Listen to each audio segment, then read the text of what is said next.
And speaking of apologies, Chinese citizens owe one to India. They've been saying some horrible things about iPhones made in India. Horrible and racist.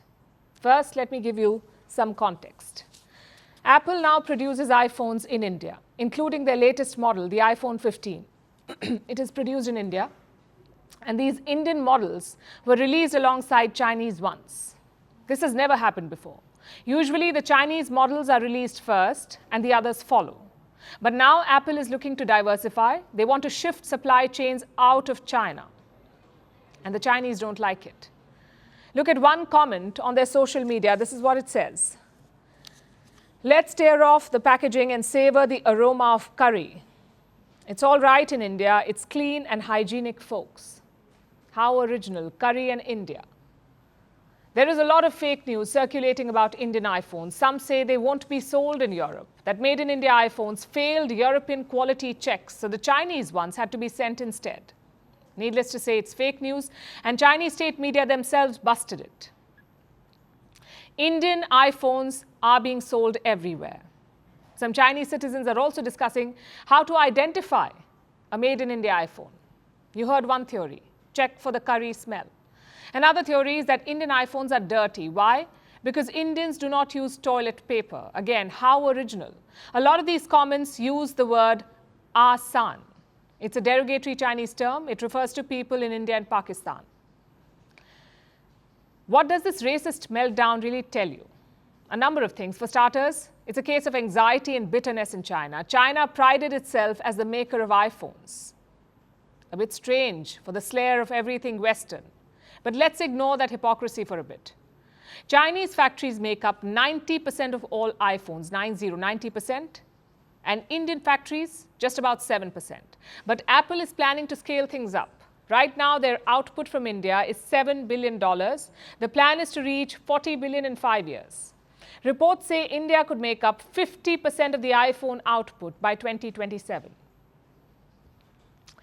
And looks like China cannot stomach that, hence the meltdown. Some experts are also talking about tech nationalism.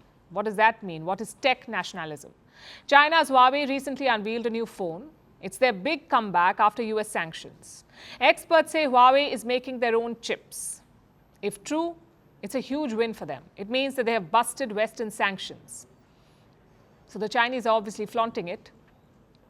Huawei's new product has pumped up nationalism. It has convinced some Chinese that their country is superior and that their products are superior. And finally, this episode shows a lack of familiarity. Using curry to shame India is very 1980s. At least use yoga. But think about why these comments were made. Because Chinese people do not know the reality of India. They know what their government tells them. They only see the propaganda. Just consider this iPhone controversy. Some Chinese users said India was a country in Southeast Asia, a backward and poor country, a country that produces low-quality products. None of this is true, of course. You would expect most people to know that. You would expect your neighbors to definitely know that.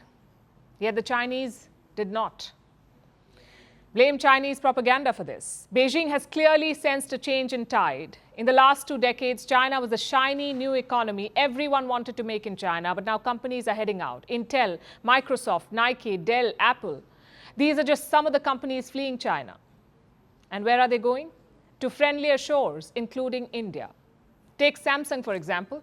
The company is planning to produce laptops in India. They already make phones in India. The same factory will be expanded to make laptops. And China is seeing all of this. It is also seeing India's growing partnership with the West, the G20 success, the invitations to the G7, all of it would have riled up Beijing. But racist meltdowns are no way to respond. The people of China should get used to products made in India.